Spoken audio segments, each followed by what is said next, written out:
You want to cut the waistband out and make sure you snip all the notches. This is my center front. This is my side seam. This is my center back.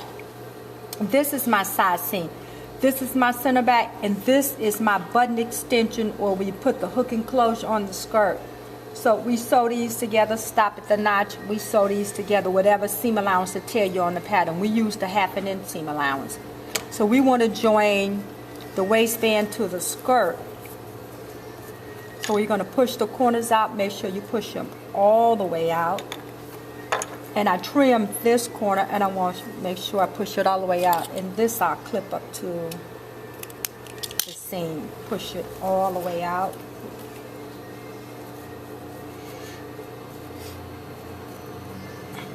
So sometimes it depends on the weight of the fabric. I interface the entire waistband, or if it's heavier fabric, just a little past half of it. And then we serge the one side, so to determine which one we want to match up right sides together.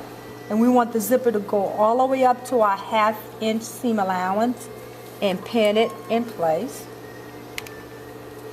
Then you have side seams on your skirt, so this notch is going to match our side seam notch.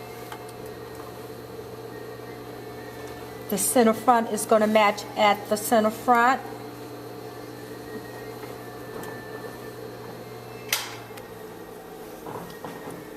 This is going to match at our other side seam.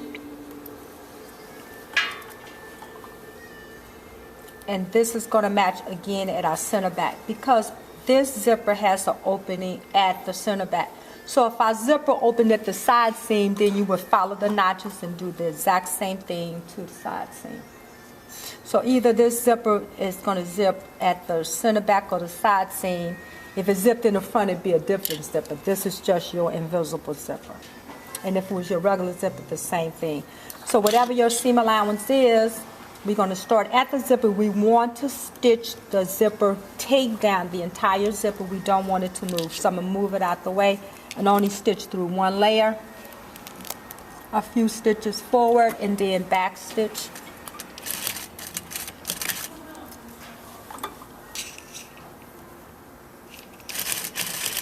So we're going to do a 1/2 inch seam allowance, or 5/8, whatever you're using. When you match up the notches, that keep everything balanced all the way around the entire body.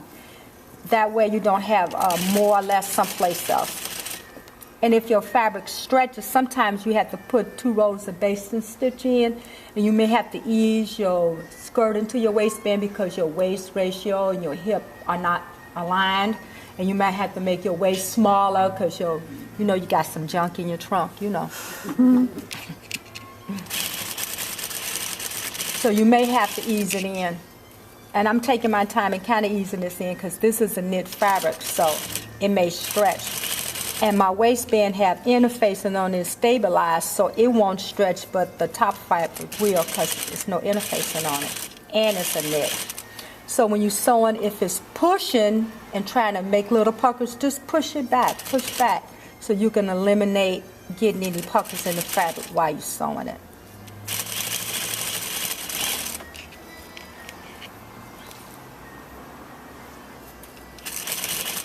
So I'm going to show you all my little tricks of finishing off the waistband like a professional. We're trying to learn how to sew like a pro.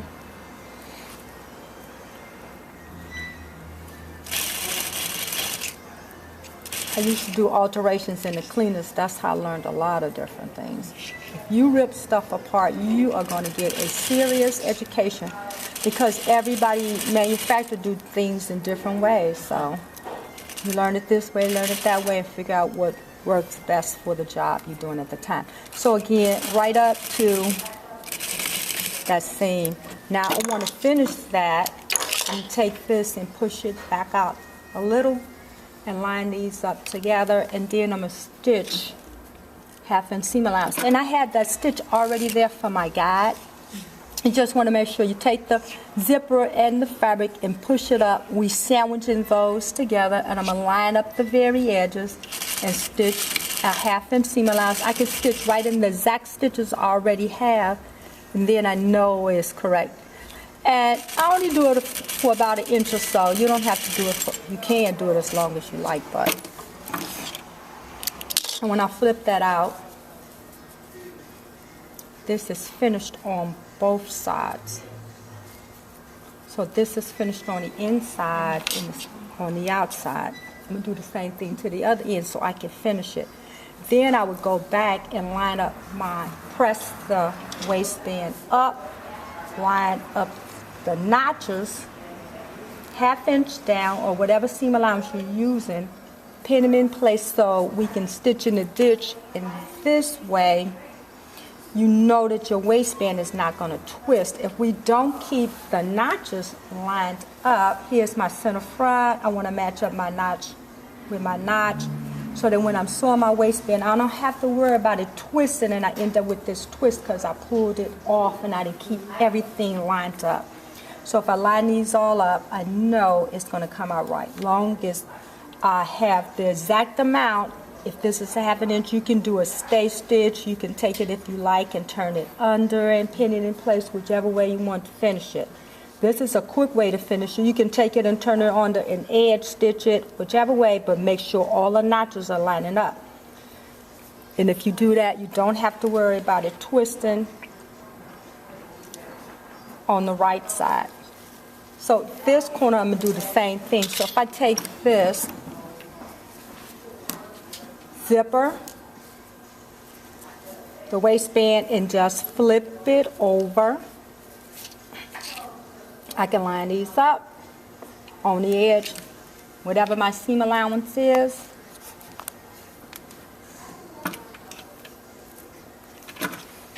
Two stitches short, back stitch.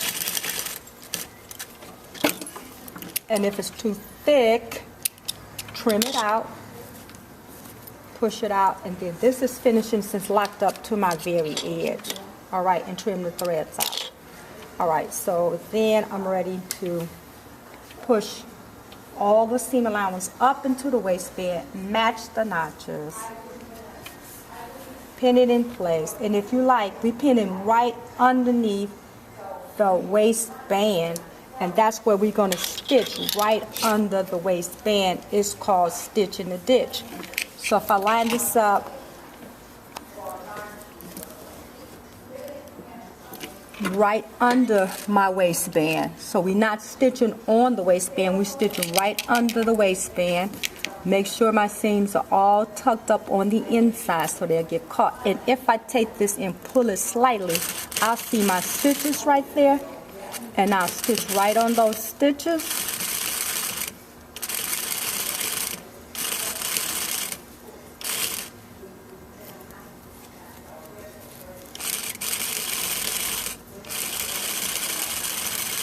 And then when I take it and press it, I'll push that down and you won't even see those stitches. That's why it's called stitch in the ditch. And of course it's catching the other side because it's just laid out flat.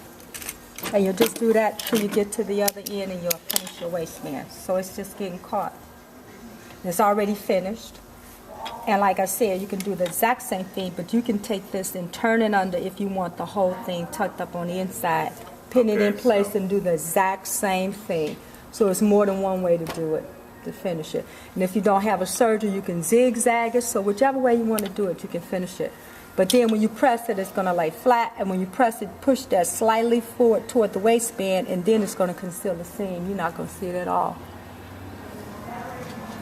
So like a pro. All right.